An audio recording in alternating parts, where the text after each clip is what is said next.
মাদকের অপব্যবহার ও অবৈধ পাচারের কারণে মুখ থুবড়ে পড়ছে দেশের উন্নয়ন। ক্ষতির মুখে জনস্বাস্থ্য ও যুবশক্তি, ধ্বংস হচ্ছে দেশের অর্থনীতি। এমন মন্তব্য করেছেন স্বরাষ্ট্র উপদেষ্টা অবসরপ্রাপ্ত লেফটেন্যান্ট জেনারেল মোহাম্মদ জাহাঙ্গীর আলম চৌধুরী। জানান, এজন্য দেশকে মাদক মুক্ত করতে বর্তমান সরকার প্রতিজ্ঞাবদ্ধ। মাদকদ্রব্যের অপব্যবহার ও অবৈধ পাচার বিরোধী আন্তর্জাতিক দিবসের আলোচনায় এই মন্তব্য করেন তিনি। বলেন, একটি সুন্দর বাংলাদেশ বিনির্মাণে তরুণ সমাজকে মাদক মুক্ত রাখতে হবে। মাদকদ্রব্যের অপব্যবহার, অবৈধ পাচার বিরোধী আন্তর্জাতিক দিবস ২০২৫ উপলক্ষে রাজধানীর ওসমানী স্মৃতি মিলনায়তনে আলোচনা সভা ও পুরস্কার বিতরণ অনুষ্ঠানের আয়োজন করে মাদকদ্রব্য নিয়ন্ত্রণ অধিদপ্তর। আলোচনায় অংশ নেন অন্তর্বর্তী সরকারের স্বরাষ্ট্র উপদেষ্টা লেফটেন্যান্ট জেনারেল অবসরপ্রাপ্ত জাহাঙ্গীর আলম চৌধুরী সহ সরকারি বেসরকারি বিভিন্ন সামাজিক, মাদকাসক্ত নিরাময় ও সচেতন সংস্থার প্রতিনিধিরা।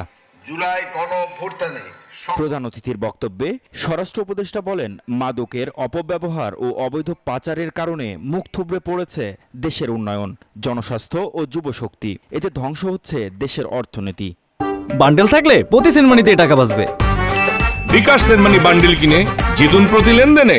মাদকের অবৈধ পাচার এবং অপব্যবহারের ফলে জনস্বাস্থ্য, আইন শৃঙ্খলা ও দেশের অর্থনীতি হুমকির মুখে পড়েছে। মাদকের ভয়াবহ আগ্রাসনের কারণে দেশের উন্নয়ন বাধাগ্রস্ত হচ্ছে।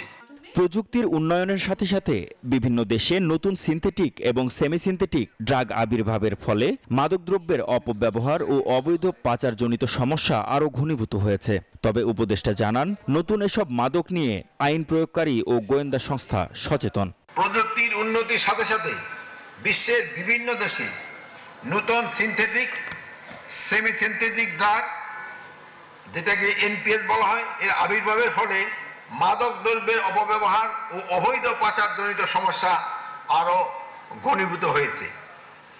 নতুন নতুন এসব মাদক নিয়ে আমাদের নতুনভাবে কর্মকৌশল তৈরি করতে হচ্ছে। মাদক নিয়ন্ত্রণে আইনের পাশাপাশি কৌশলগত নজরদারি ও সর্বস্তরের সচেতনতা বৃদ্ধি করা প্রয়োজন বলেও জানান স্বরাষ্ট্র উপদেষ্টা। সকল শ্রেণী পেশার মানুষকে এগিয়ে আসার জন্য আমি বিশেষভাবে অনুরোধ জানাচ্ছি। মাহমুদ হাসান, নিউজ 24, ঢাকা।